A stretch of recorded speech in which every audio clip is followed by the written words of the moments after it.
तो दोस्तों आज हो गया 19 सितंबर 2020। बिहार समेत देश दुनिया की बड़ी और ताज़ा समाचार लेके आए सिर्फ आपके लिए। चलिए फटाफट खबर शुरू करते हैं। उससे पहले चैनल को अब तक सब्सक्राइब ना किया हो तो फटाफट चैनल को सब्सक्राइब कर दे, लाइक कर दे, शेयर कर दे ताकि इसी तरह की खबर आप हर रोज देख सके। चलिए शुरू करते हैं आज की पहली बड़ी खबर।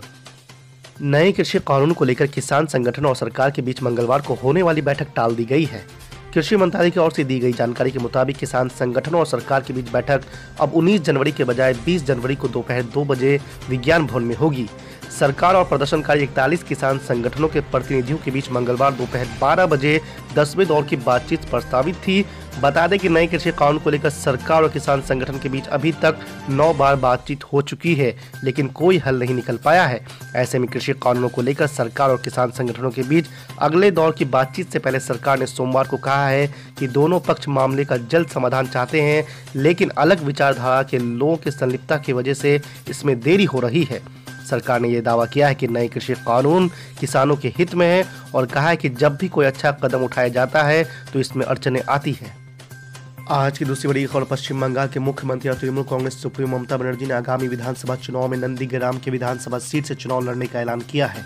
आपको बता दें कि नंदीग्राम को शुभेंदु अधिकारी का घर माना जाता है, जो हाल ही में टीएमसी छोड़कर बीजेपी में शामिल हुए हैं। न्यूज एजेंसी एएनआई के मुताबिक नंदीग्राम में आयोजित एक रैली के दौरान ममता बनर्जी ने कहा कि मैं नंदीग्राम सीट से चुनाव लड़ूंगी, अगर संभव हुआ तो भवानीपुर सीट से भी चुनाव लड़ूंगी। आपको बता दें कि शुभेंदु अधिकारी ने हाल ही में ममता बनर्जी की पार्टी टीएमसी को छोड़कर बीजेपी का दामन थामा था। उन्होंने 2016 में बतौर टीएमसी उम्मीदवार नंदीग्राम सीट जीती थी। मुख्यमंत्री ने यहां एक रैली में कहा है कि दूसरे दलों में जाने वालों को लेकर उन्हें कोई चिंता नहीं है, क्योंकि जब तृणमूल कांग्रेस बनी थी तब उनमें से कोई नहीं था। उनका इशारा सीधे अधिकारी समेत उन पार्टी नेताओं की ओर था जो भाजपा में शामिल हो गए हैं। उन्होंने कहा है कि इन नेताओं ने पिछले कुछ सालों के दौरान अपने द्वारा लूटे गए धन को बचाने के लिए पार्टी छोड़ी। आज की तीसरी बड़ी खबर। बिहार विधान परिषद चुनाव में भाजपा कोटे से दिग्गज और मुस्लिम चेहरे के रूप में भाजपा नेता सैयद शाहनवाज हुसैन और वीआईपी सुप्रीमो मुकेश सहनी ने नामांकन दाखिल कर दिया है। इस दौरान मुख्यमंत्री नीतीश कुमार समेत दोनों उप मुख्यमंत्री तारकिशोर प्रसाद और रेणु देवी समेत सांसद सुशील कुमार मोदी और भाजपा प्रदेश अध्यक्ष डॉक्टर संजय जायसवाल नजर आए। नामांकन दाखिल करने के दौरान किसी समय मुख्यमंत्री नीतीश कुमार के आलोचक रहे भाजपा नेता शाहनवाज हुसैन ने विधान परिषद उम्मीदवार के तौर पर उतारे जाने को लेकर पार्टी के साथ साथ मुख्यमंत्री नीतीश कुमार को बधाई और धन्यवाद दिया है। आपको बता दें कि बिहार की राजनीति में अब शाहनवाज हुसैन और मुख्यमंत्री एक साथ विधान परिषद में नजर आएंगे।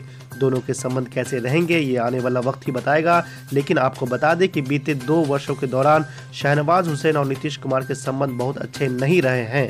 दोनों के रिश्ते लोकसभा चुनाव 2019 के दौरान तल्ख हो गए थे। दरअसल शाहनवाज हुसैन की भागलपुर लोकसभा सीट से उम्मीदवारी तय मानी जा रही थी। इसके लिए शाहनवाज हुसैन ने भागलपुर में संभावित उम्मीदवारी को लेकर अपनी तैयारी भी तेज कर दी थी, लेकिन ऐन मौके पर सीट बंटवारे के नाम पर भागलपुर लोकसभा सीट जेडीयू के झोले पर चली गई थी और जेडीयू उम्मीदवार अजय मंडल की उम्मीदवारी के साथ शाहनवाज हुसैन का पत्ता भागलपुर सीट से कट गया था। आज की चौथी बड़ी खबर। शिवसेना ने रिपब्लिक टीवी के editor in chief Arnab Goswami की लीक हुई व्हाट्सएप चैट को लेकर केंद्र पर हमला बोला है। शिवसेना ने कहा है कि ये देश की आंतरिक सुरक्षा का उल्लंघन है और टीवी पत्रकार के खिलाफ कार्रवाई की मांग की है। दरअसल बीते दिनों अर्नब गोस्वामी और बार के पूर्व सीईओ पार्थोदास गुप्ता के बीच कथित व्हाट्सएप चैट सामने आई है। इंटरनेट पर वायरल हो रही ये चैट टीआरपी मामले में मुंबई पुलिस द्वारा दायर सप्लीमेंट्री चार्जशीट का हिस्सा है। ट्विटर पर इन कथित चैट्स के अलग अलग हिस्से वायरल है। इस चैट में बालाकोट एयर स्ट्राइक से 3 दिन पहले किसी बड़ी स्ट्राइक का जिक्र भी है।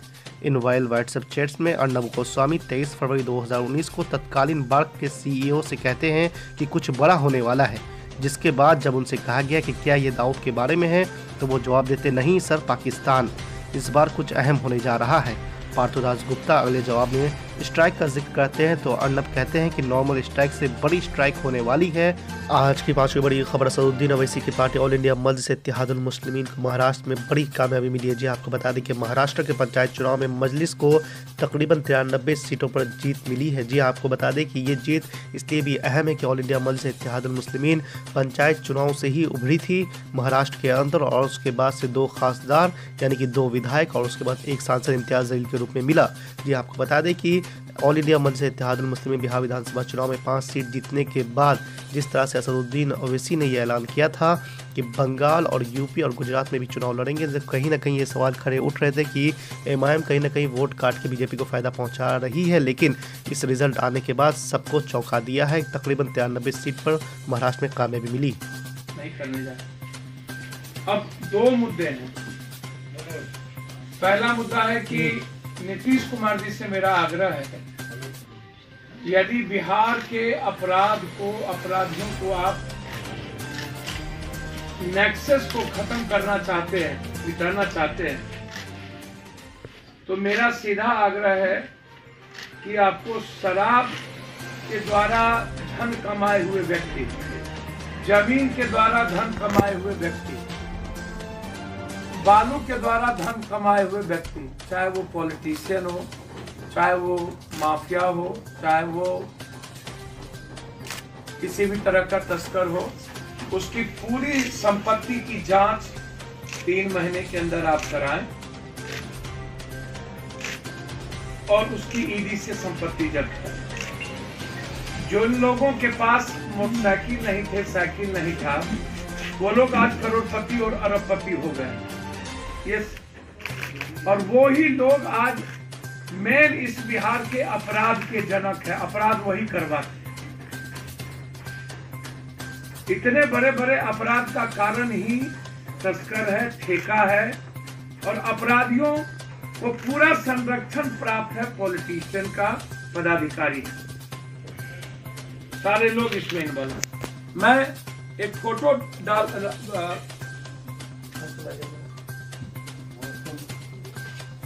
फोटो आपको दिखा रहा हूं, मैं सारे चैनल को, आपको आश्चर्य होगा पदाधिकारी क्या करते हैं इस बिहार की, और क्यों रुपेश सिंह जैसे लोगों की हत्या हो रही है।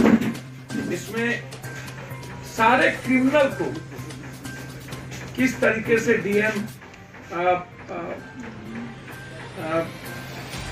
लाइसेंस दे रहे हैं। 70 लाइसेंस क्रिमिनल्स को दिया गया पूर्णिया में कटिहार के डीएम के द्वारा, 70 लाइसेंस। आपको इस बात की आश्चर्य होगा, और मुझे लगता है कि उस डीएम से क्या संबंध रुपेश जी के थे, ये तो सरकार बताएगी, ये मैं नहीं बता पाऊंगा। दूसरा चीज, पीएचडी की ठेकेदारी में आप जानते हैं किस तरीके से पीएचडी की ठेकेदारी है। यहाँ बगल में पुनाचक में पहले से ही कितनी गोली बारूद जांच चल चुकी है, कोई चीज आपसे छुपा हुआ नहीं। कि किस परिस्थितियों में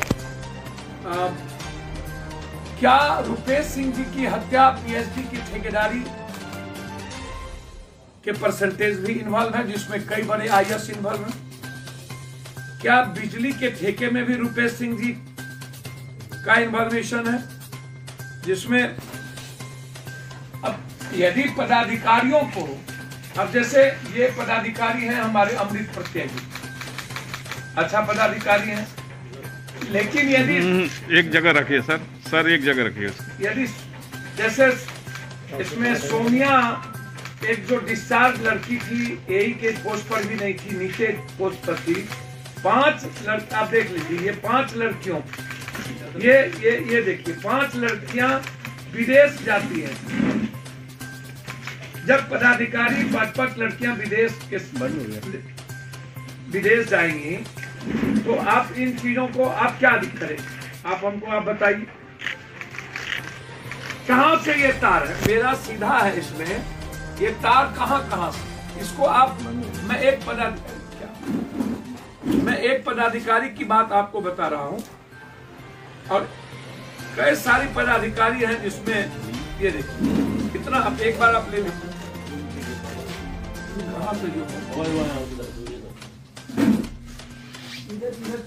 कई सारे पदाधिकारी हैं जिसमें एक जगह रखिए ना सर, घुमाइए मत उसको, एक जगह रखिए, सब लोग लगे। हाँ, अब आप हमको एक बात बताइए, ये 6 लड़कियों जो इंटाइटल नहीं थी, ये विदेश क्यों गए? क्या इन पर जांच सरकार ने की? जो डीएम कटिहार में पोस्टिंग हुआ वो पहले ही सीबीआई इंक्वायरी उस पर चल रही थी। क्या उसको जांच हुआ, उस पर इन्वेस्टिगेशन हुआ? जो वरिष्ठ पदाधिकारी नीतीश कुमार जी से मेरा आग्रह है, जिन पर सीबीआई इंक्वायरी चल रहा था, भगोरे थे, भाग गए थे, उनको आपने बड़ा पद दे दिया पटना के सचिवालय में।